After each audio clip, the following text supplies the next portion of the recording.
खबरें जो आपको सीधे जोड़ती हैं हमसे, जिनका आपकी जिंदगी पर होता है सीधा असर। खबरों की वही तस्वीर, बिना बदले बिना डरे, जज्बा सच का लिए, सच दिखाते हैं।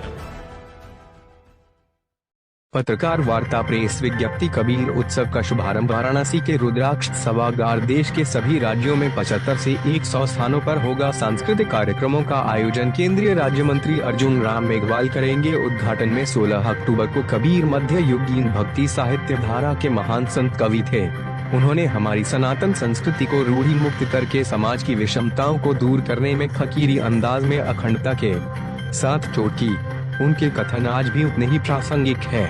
इसी विषय को ध्यान में रखते हुए आजादी के अमृत महोत्सव के कार्यक्रमों की श्रृंखला में भारत सरकार के संस्कृति मंत्रालय द्वारा कबीर उत्सव का आयोजन देश भर में किया जा रहा है। इस श्रृंखला का प्रथम कार्यक्रम से शुभारंभ कबीर की जन्मस्थली वाराणसी में और समापन निर्वाण स्थली मगहर में होगा। देश के सभी राज्यों में लगभग 75 से 100 स्थानों पर यह आयोजन किया जाएगा। पत्र प्रतिनिधियों से बात करते हुए संगीत व सांस्कृतिक संस्था सुर संगम के अध्यक्ष के सी मालू जयपुर ने बताया कि कबीर उत्सव के आयोजन का मुख्य उद्देश्य कबीर के मौलिक चरित्र, उनके पद, दोहे, साखियों, उलट बांसियों आदि के संगीतमय गायन व नृत्य प्रस्तुति के माध्यम से जनता के समक्ष रखना है। इसी दिशा में प्रथम कबीर उत्सव का आयोजन वाराणसी में 16 अक्टूबर रविवार को किया जा रहा है।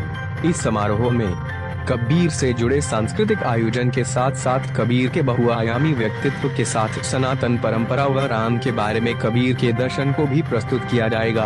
क्रमशः वाराणसी के रुद्राक्ष सभागार में 16 अक्टूबर रविवार को 6:30 बजे से होने वाले इस श्रृंखला के प्रथम आयोजन में भारत सरकार के संस्कृति व संसदीय कार्य राज्य मंत्री श्री अर्जुन राम मेघवाल मुख्य अतिथि व उत्तर प्रदेश के स्टाम्प तथा न्यायालय शुल्क एवं पंजीयन राज्य मंत्री श्री रविंद्र जायसवाल विशिष्ट अतिथि होंगे।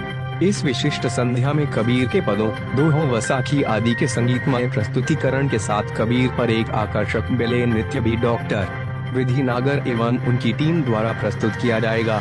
इस विशेष सांस्कृतिक संध्या में ऑडियो विजुअल प्रस्तुति के माध्यम से भी कबीर दर्शन के बारे में जानकारियां प्रदान की जाएगी। कार्यक्रम के प्रारंभ में राम वल्लभाचार्य द्वारा रचित व पौन भवदीप जयपुर वाले द्वारा संगीतबद्ध नवीनतम भारत वंदना वंदे भूमातरम का समूह गायन होगा। कार्यक्रम का विशेष आकर्षण बॉलीवुड के प्रसिद्ध गायक व संगीतकार रामायण फेम सतीश देहरा व शंभू लहरी का गायन होगा।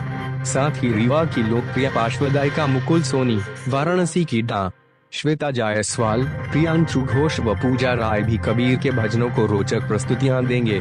कार्यक्रम के स्थानीय संयोजक आनंद लड़िया व स्मिता लोहिया ने बताया कि वाराणसी के मारवाड़ी युवा मंच की सभी शाखाओं वाराणसी, गंगा, काशी, वरुणा, अन्नपूर्णा, काशी शिवा व उद्यान द्वारा स्थानीय व्यवस्थाएं संयोजित की जाएगी। इस अवसर पर कबीर के अनुगामी विशिष्ट जनवरी छात्र छात्राएं भी कार्यक्रम में सम्मिलित होंगे। सुर संगम संस्थान के महासचिव मुकेश अग्रवाल ने बताया कि सभी संगीत व कबीर प्रेमी कबीर उत्सव आयोजन का निमंत्रण पत्र स्थानीय संयोजक से निःशुल्क प्राप्त कर समारोह का आनंद ले सकते हैं। वाराणसी से पीके शर्मा की परिचय बता दें, अपना परिचय बता दें। मैं केसी मालू सुर संगम संस्थान का अध्यक्ष हूँ। आज ये कबीर उत्सव को लेकर के आपने प्रेस वार्ता रखा है, क्या उद्देश्य है उसका? जी, हम बनारस चूँकि एक सांस्कृतिक नगरी है और कबीर का जन्म स्थान भी है। कबीर के व्यक्तित्व को संपूर्ण रूप से साधारण जन के सामने रखने के लिए हम लोग एक कबीर उत्सव का आयोजन कर रहे हैं और इसका उद्घाटन बनारस से करेंगे। और 16 अक्टूबर शाम 6 से 8 बजे तक रुद्राक्ष थिएटर में ये कार्यक्रम होगा। मुख्य अतिथि कौन होंगे? मुख्य अतिथि कौन होंगे? उसमें मुख्य अतिथि भारत सरकार के संस्कृति राज्य मंत्री श्री अर्जुन राम मेघवाल होंगे और विशिष्ट अतिथि बनारस के ही श्री रविंद्र जायसवाल साहब। जो इस तरह का कबीर जी की जीवनी पे या कबीर जी की कथाओं पे ये पहला कॉन्फ्रेंस हो रहा है, पहले चीज़ें मानो कि इसके आगे भी हो चुका है। कबीर को सब लोगों ने अपने अपने रूप से देखा और अपने अपने रूप से व्याख्या की। किसी ने कबीर को विद्रोह का कवि बताया, किसी ने समाज सुधारक बताया, किसी ने निर्गुण बताया, किसी ने सगुण बताया। लेकिन कबीर को समग्र रूप से देखने की कोशिश कम हुई और उसी कबीर को एक आज के परिप्रेक्ष्य में आज कबीर कितना प्रासंगिक है और हमारी भारत की जो सनातन परंपराएं हैं उस परंपराओं के साथ कैसे कबीर जुड़े हुए हैं, हमारी वेदों उपनिषदों की जो मान्यताएं हैं उन मान्यताओं के साथ कबीर का क्या संबंध है और कैसा सामंजस्य है और कबीर ने किस तरह उनकी व्याख्या की है, इन सब बातों की जानकारी हमारे इस प्रोग्राम में जो प्रस्तुत किए जाएंगे भजन, दोहे और बेले उनके माध्यम से लोगों को। Thank you sir.